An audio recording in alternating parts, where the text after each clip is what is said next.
Let's go over a few features of our graphing calculator. So here I'm using a TI-84 Plus, but it's the same for a TI-83. So what you'll do is after you turn the calculator on, you're going to press Y equals, and it will take you into this window here. So you'll see Y1 through Y7. So currently, there's nothing written in place of any of my equations.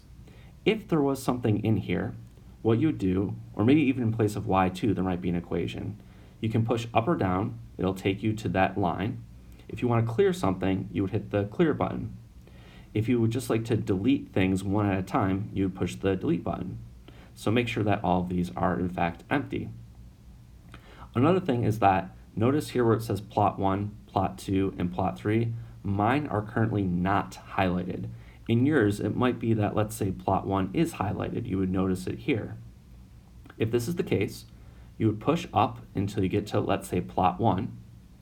You would then hit enter, and it would make it look like mine where it is not currently highlighted. All right, so let's go back to y1. What we're going to do is enter in the equation 2x plus 1. So I'm just going to write it on here. I want to get 2x plus 1. You want it to look like that in your calculator. To get this, to get a 2, you would just push the number 2. Next, to enter in your variable, you'll go up to this button. There are 4 options on it, but the way it's set up, if you push this button, it'll just put an X in place of this spot here. Then to get the plus sign, you would just hit plus, and then enter 1, and you should see 2x plus 1 sitting right here. Our next step is going to be to push the graph button to actually look at this equation.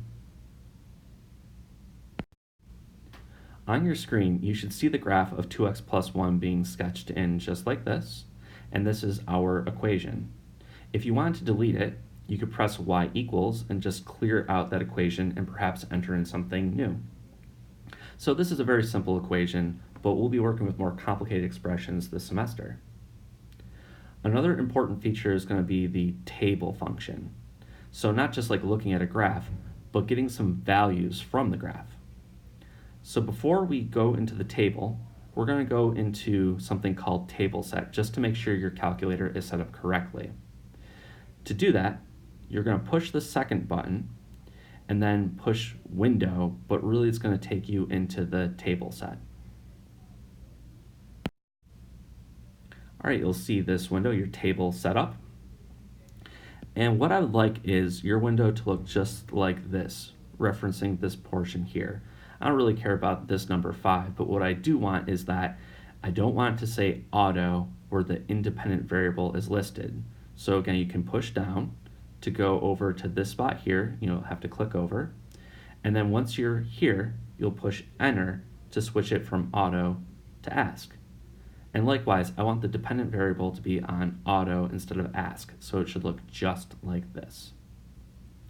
If it is set up correctly, what you're going to do now is push the second button, and we're going to go into the table. So you'll push the second button, you're going to hit the graph button, but it will take us into our table.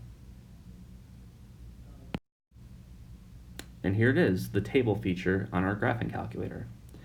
I have a couple of values entered, so you can type in -2 and 1.5 just to make sure that you're going to have this appearing over here. Just a little caution. When you want to type in -2, this negative is not the subtraction symbol. Anytime that you're entering in a negative value, you're going to use this button here. So what you would do is you would type in negative, then 2, and hit enter. And what you'll see is -3 appearing over here. Likewise, you then can enter in 1.5 just to make sure that you are in fact getting 4. And these are the main features that we're going to be using on our TI-83 or 84s. Essentially, we're going to go into y equals to enter in graphs. We'll then actually look at a picture of it, and then perhaps go into the table to get values from our graph.